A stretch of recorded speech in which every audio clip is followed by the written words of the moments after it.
Let's talk U.S. politics. The very first debate between Democratic Party presidential nominee Kamala Harris and the Republican Party's presidential nominee Donald Trump is scheduled to hold today.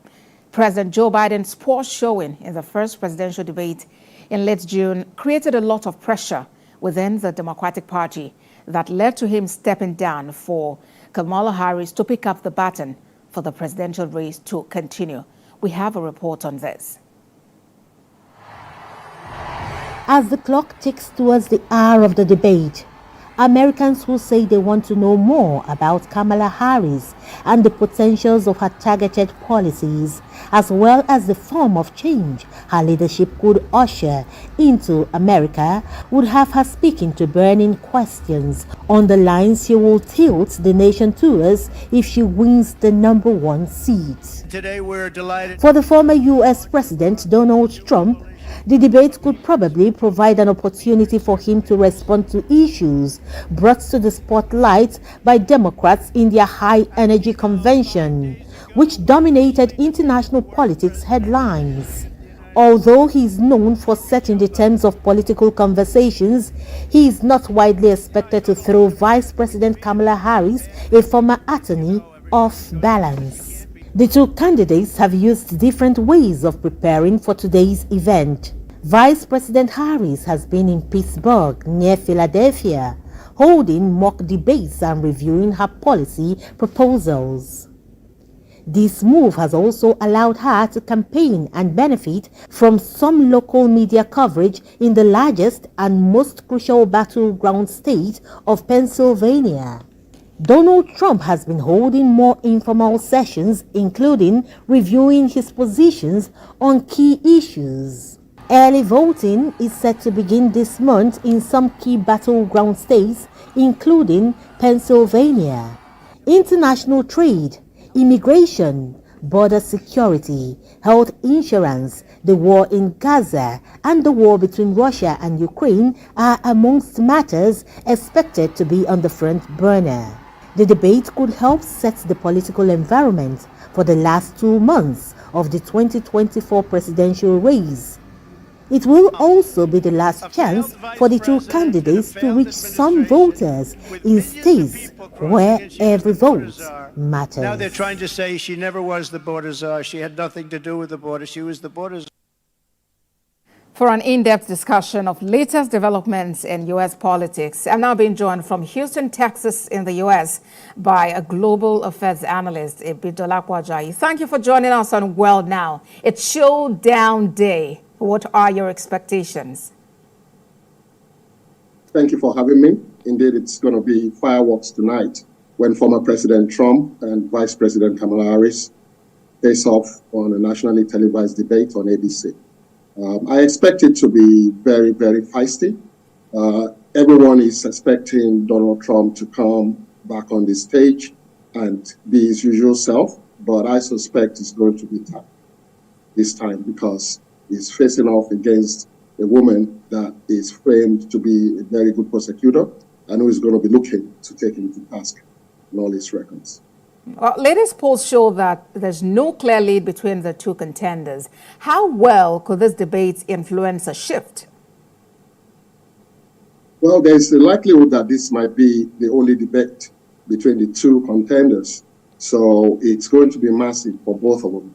For Kamala Harris, she needs to use it as an opportunity to introduce herself to a lot of people that do not yet know who she is or what she stands for. Well, they know she's the vice president. But the polls show that 28% of Americans are still not too familiar with her position on a lot of issues. So she has to use the stage tonight to explain her economic policies, her policies regarding immigration, and all the areas that people are concerned about. And I expect also to focus a lot on women's rights, the rights for a woman to have the kind of healthcare that they want, especially in the case of abortion, which is a very hot topic here in the United States. So she's going to use that opportunity to introduce herself to a lot of people. I expect that she will try and stay out of engaging with Donald Trump, who is going to try and get under her skin as much as she's going to try and get under his skin. But this is an opportunity for Kamala Harris to introduce herself to a vast majority of Americans, especially as they are doing this in Pennsylvania. So it's going to be interesting. Donald Trump, a lot of people already know what he's about, so he's very, very familiar with the stage, given that he just debated Joe Biden in June. So he is going to come in. We might not know which Donald Trump will show up tonight, but we expect that he's going to be his boisterous usual self. But this might be the only chance we get to see the two of them go toe-to-toe. Expectations are really high. But let's talk about the debate rules. No audience, no notes, microphone to be muted when it's not candidate's turn to speak. What's your take about these rules? Interestingly, these were rules that were asked for by Joe Biden because they want Trump to, hug the whole debate to himself. And when Kamala Harris became the candidate, they wanted that rule reversed because they were looking for opportunities for Trump to talk himself into trouble. But as things stand, that rule is going to stand for tonight's debate.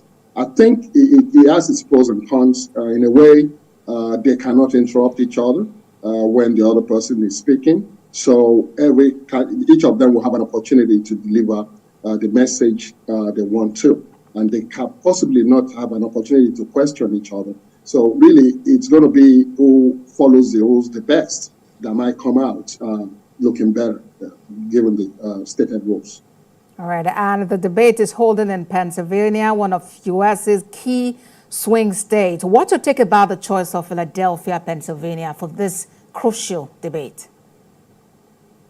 As it stands, it's looking like the winner of the state of Pennsylvania will be heading to the White House in November with its 19 electoral votes, and it's massive. And it should not be lost on people that Vice President Kamala Harris chose Pennsylvania to prepare for this debate. So she's been getting a lot of TV time, as she rightly reported. And this is no mistake at all. They are spending a lot of money in Pennsylvania, and it's crucial, absolutely crucial. So it's just going to come down to Pennsylvania because if everything stands the way it is now, whoever gets those votes will definitely head to the White House. So everything points to Pennsylvania as a crucial state that will tip the presidency one way or the other. And looking a little beyond the debate day, early voting is expected to begin this month in some key battleground states. Could this be a defining factor for either candidate in this election? Absolutely, because typically whoever is perceived as the winner of the debate tonight is going to expect to get a bounce.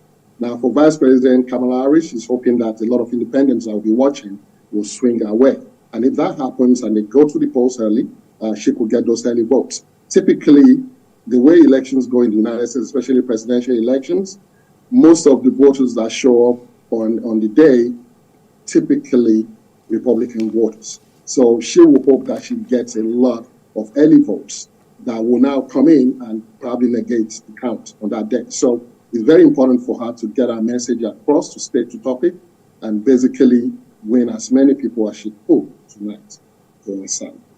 Global Affairs Analyst Ibidola Kwajayi, thank you so much for talking to us on World Now.